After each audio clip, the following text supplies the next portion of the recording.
बिस्मिल्लाहिर्रहमानिर्रहीम। अस्सलामु अलैकुम वरहमतुल्लाहि तआला वबरकातुहू। नहमदुहु व नुसल्ली व नुसल्लिमु अला रसूलिहिल करीम व अला आलिहि व सहबिहिल इकराम अजमईन व बारिक वसल्लिम। दर्स निज़ाम शरीयत में मैं तमाम नाज़रीन व सामईन को खुशामदीद कहता हूँ और उम्मीद करता हूँ कि आप सब खैर वाफ़ियत से होंगे। नाज़रीन मुहतरम, आप जो है दर्स निज़ाम शरीयत में शरीयत के मुख्तलिफ़ मसाइल जो है समाअत कर रहे हैं। आज के हमारे दर्स का जो उन्वान और मौजू है वो है मोज़े पर मसह करने का इस्लामी तरीक़ा। जो सर्दियों में चमड़े के मोज़े पहने जाते हैं उन पर जो है मसह करने का इस्लामी तरीक़ा क्या है, इस ताल्लुक़ से आज हम जो है दर्स निज़ाम शरीयत में इस नशस्त में गुफ्तगू करेंगे। पिछले दर्स में आपने तयम्मुम का इस्लामी तरीक़ा और गुस्ल का तयम्मुम इरशाद जो है समाअत किया। आज जो है मोज़े के ताल्लुक़ से हम इस्लामी तरीक़ा बयान करेंगे। नाज़रीन मुहतरम, मोज़े पर मसा करने का इस्लामी तरीक़ा ये है कि दाहिने हाथ की 3 उंगलियां यानी कि सीधे हाथ की 3 उंगलियां दाहिने पाँव की पुश्त के सिरे पर और बाएं हाथ की उंगलियां बाएं पाँव की पुश्त के सिरे पर रखकर बक़दरे 3 अंगुल के पिंडली तक खींच ले जाए। पुश्त यानी कि पीठ को कहते हैं। और सीधे हाथ की 3 उंगलियां सीधे पैर के जो है पीठ के सिरे पर और उल्टे हाथ की उंगलियां उल्टे पाँव के जो है पीठ पर पुश्त के सिरे पर रखकर बक़दरे 3 अंगुल के बराबर 3 अंगुल के पिंडली तक खींच ले जाए। इस तरीके से मसा करना है। इसमें मसला ये है कि मसा में 2 फ़र्ज़ हैं।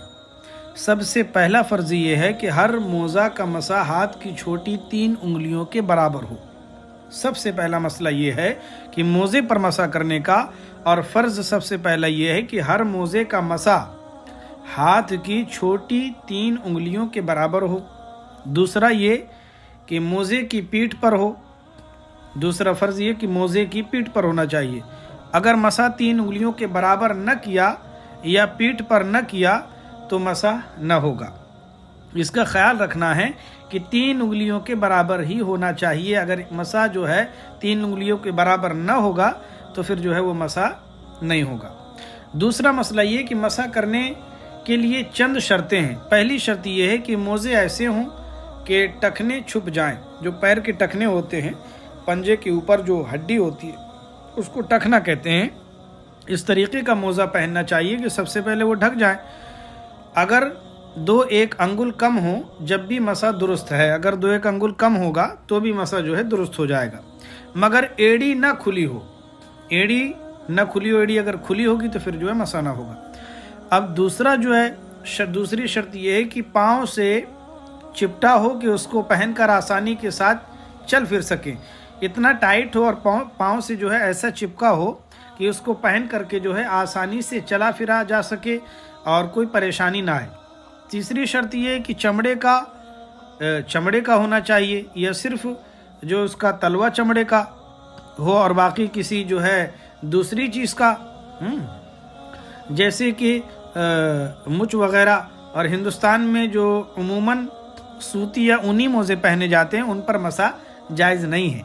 हमारे यहाँ जो हिंदुस्तान में ऊनी और सूती मसा जो पहने जाते हैं तो उनमें मसा नहीं होगा, बल्कि वो चमड़े का हो या उसका सिर्फ तला चमड़े का हो या पूरा फिर वो चमड़े का हो तो फिर जो है उस पर मसा हो जाएगा। चौथी शर्त इसकी ये है कि वज़ू करके पहना हुआ हो। मोज़े को वज़ू करके अगर पहना है तो फिर जो है उस पर मसा जो है जायज़ है। अगर बग़ैर वज़ू के पहना है तो फिर मसा जो है नहीं होगा। पाँचवीं शर्त ये है कि ना हालत जिनाबत में पहना हो न बाद पहनने के जुनुब हुआ हो, यानी कि नापाकी की हालत में मोज़े को ना पहना हो और पहनने के बाद भी नापाक ना हुआ हो। और छठवीं शर्त यह है कि मुद्दत के अंदर हो और उसकी मुद्दत मुकीम के लिए 1 दिन रात है और मुसाफिर के वास्ते 3 दिन और 3 रातें। सातवीं शर्त यह है कि कोई मोज़ा पाँव की छोटी 3 उंगलियों के बराबर फटा ना हो, यानी चलने में 3 अंगुल बदन जाहिर ना होता हो। अगर 3 अंगुल फटा हो और बदन 3 अंगुल से कम दिखाई देता है तो मसा जायज़ है, और अगर दोनों 3-3 अंगुल से कम پھٹے ہوں اور مجموعی طور پر اور مجموعہ 3 انگلیاں زیادہ ہے تو بھی جو ہے مسح ہو سکتا ہے۔ سلائی کھل جائے جب بھی یہی حکم ہے، اگر موزے کی سلائی بھی کھل جائے گی تو بھی جو ہے مسح ہو جائے گا۔ اب جو مسح کن چیزوں سے ٹوٹ جاتا ہے، اس پہ بھی جو ہے بات کر لیتے ہیں۔ جن چیزوں سے وضو ٹوٹتا ہے ان چیزوں سے مسح بھی جاتا رہتا ہے۔ جن چیزوں سے وضو ٹوٹ جاتا ہے، جو چیزیں ناقص وضو ہیں، وضو کو توڑ دیتی ہیں، ان سے جو ہے مسح بھی جاتا رہے گا، بلکہ مسح بھی ٹوٹ جائے گا۔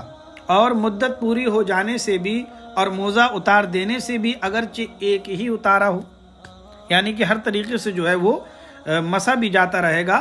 مدت پوری ہو جانے سے بھی اور موزہ اتار دینے سے، گرچہ ایک پیر کا اتارا ہو۔ تو یہ جو ہے موزے پر مسح کرنے کا اسلامی طریقہ جو ہے آپ نے سماعت کیا۔ اور مسح کن چیزوں سے ٹوٹ جاتا ہے، جن چیزوں سے وضو ٹوٹتا ہے اس سے جو ہے مسح بھی نہیں ہوگا، وہ بھی جاتا رہے گا، ٹوٹ جائے گا۔ تو یہ موزے پر مسح کرنے کا اسلامی طریقہ ہم نے بیان کیا، آپ نے سماعت کیا۔